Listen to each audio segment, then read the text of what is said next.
Chào mừng các bạn đã trở lại với kênh của mình. Thì hổm gài mình bị F0 các bạn, nên không có ra video được.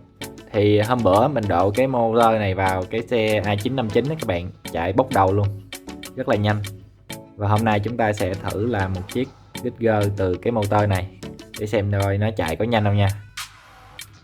Ok, không để các bạn chờ lâu thì bây giờ mình sẽ bắt đầu làm cái chiếc tàu này luôn. Và để làm phần thân thuyền thì mình cũng sẽ sử dụng xốp format nha các bạn. Ở đây là xốp format dày 3mm.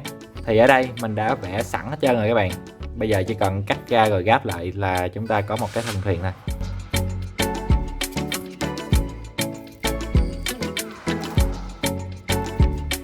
Ok các bạn, thì ở đây mình đã cắt được những cái mảnh ghép như thế này để chúng ta có thể ghép được thành một cái thân thuyền nha. Đấy, cũng đơn giản thôi.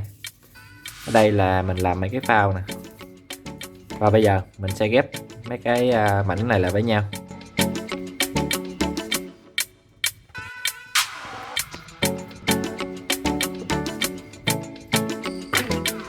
Thì ở đây mình đã gáp xong rồi nè các bạn. Để gáp được hai cái vách hai bên này. Bây giờ mình sẽ dán cái phần đuôi cho nó nha.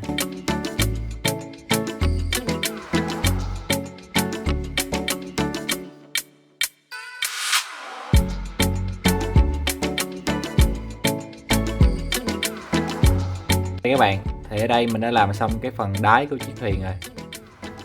Và bước tiếp theo mình sẽ lấy keo nến này nè, mình dán mấy cái kẽ ở trong để cho nó kín nước nha các bạn.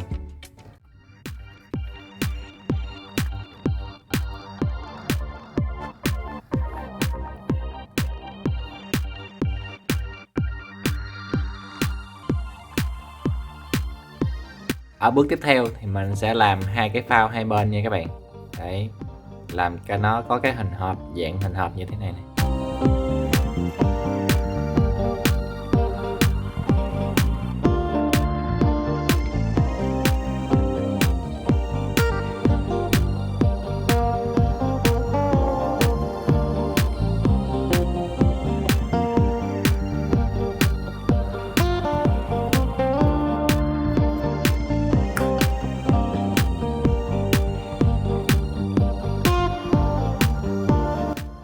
Đây các bạn, thì ở đây mình đã làm xong một cái bên phao của nó rồi nè. Bây giờ mình sẽ làm nốt cái phần còn lại luôn. Đây các bạn, thì ở đây mình làm xong hai cái phao hai bên rồi nè. Đấy, cũng đơn giản thôi chứ không có gì khó hết. Đây, còn đây là cái phần thân giữa. Ở bước tiếp theo thì mình sẽ dùng hai cái que sắt như thế này để mình xỏ ngang đây, mình cố định hai cái phao hai bên nha các bạn.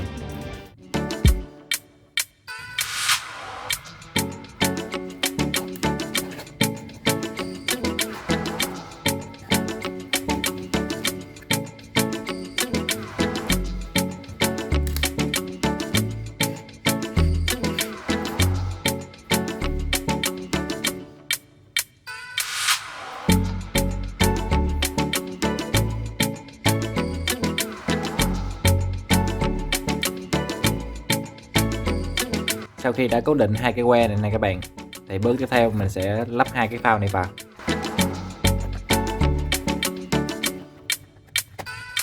Thì mình sẽ gắn nó như thế này nè các bạn. Cái đáy thuyền giữa nó sẽ thấp hơn hai cái phao hai bên. Ok, bây giờ mình sẽ dán keo vô mấy cái chỗ này và làm lại cho nó đẹp hơn nha.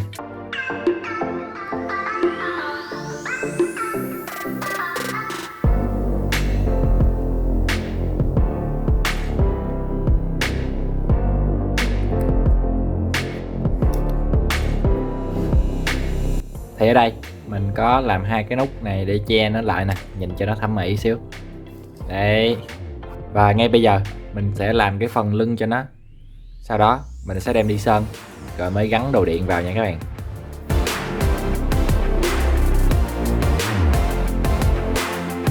Thì đây các bạn, ở đây mình đã làm xong cái kit rồi nè. Nhìn khá là đẹp luôn. Và bây giờ để cho nó đẹp hơn thì mình sẽ đem đi sơn màu cho nó nha. Đấy.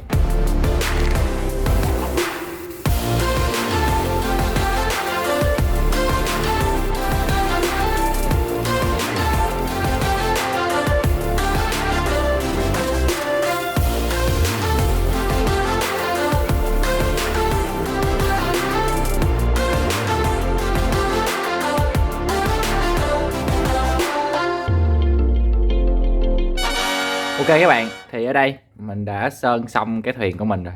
Đấy, đỏ với xanh.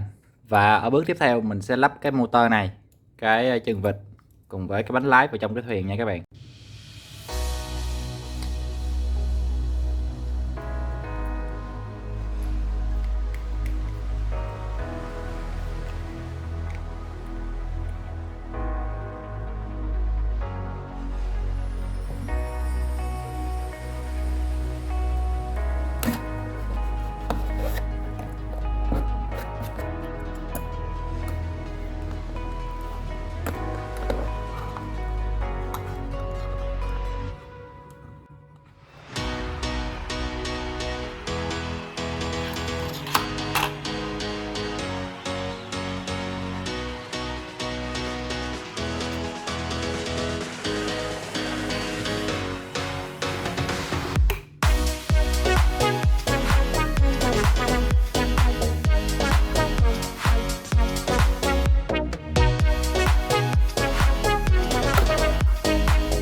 Ok các bạn, như các bạn đã thấy ở đây thì mình đã gắn được cái motor nè, bánh lái, servo, là nói chung là về phần chuyển động thì đã gắn xong hết trơn rồi. Và ở bước tiếp theo mình sẽ lắp cái RX này, cái SC và cái cục pin lên nha các bạn. Đây là sử dụng pin 2S thôi. Nhưng mà khi đi test thì mình sẽ lắp thử cái cục 3S này vào. Đấy, tính mua cục pin Lipo 3S mà đang nghèo các bạn, chưa có tiền. Mới quất chiếc xe xăng sạch tiền luôn rồi. Thôi không linh tinh liên thuyên nữa. Bây giờ mình sẽ lắp mấy cái đầu điện này vào nha các bạn.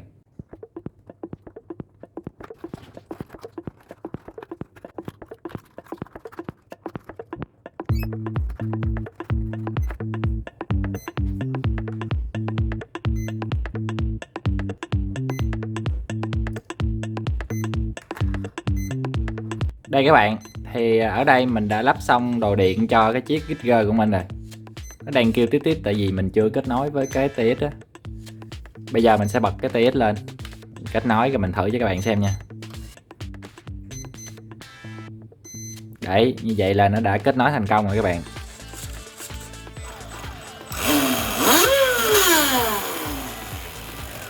Đấy, do là cái motor này dòng tua nó rất là cao nha các bạn, nên mình nghĩ là nó chạy sẽ cũng ok lắm á.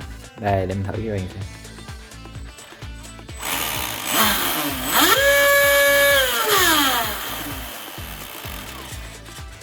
Còn đây là cái anten mình luồn cho cái dây nó cao lên đó các bạn, tại sợ mất sóng đó. Mất sóng là cái TX này nè, nó mất sóng là nó hết ga, nó chạy hết ga luôn á. Đây mình thử cho các bạn xem nè, ví dụ như mất sóng nè, đó là cái tàu của chúng ta nó sẽ chạy đi luôn. Đấy, đó là điểm yếu của mấy cái tay này nè, không có chỉnh được cái vụ mà mất sóng thì nó sẽ thắng lại. Nên là trong tương lai mình sẽ mua cái tay khác xịn hơn tay này nha.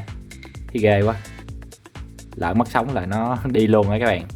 Ok, và bây giờ không để các bạn chờ lâu, mình sẽ đem cái tàu của mình ra cái hồ gần nhà để test cho các bạn xem nha, để coi nó chạy có nhanh không nha các bạn. Ok, đi thôi.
Hay chơi chỗ này thì gác nhiều quá anh em, nó quấn bọc vô xong nó chìm cái bây giờ nó bị trục chặt gì luôn rồi nè.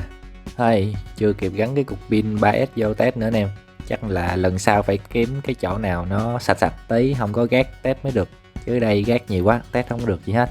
Ok, cảm ơn anh em đã xem hết cái video này và hẹn gặp lại anh em vào những video tiếp theo nha. Bye bye anh em.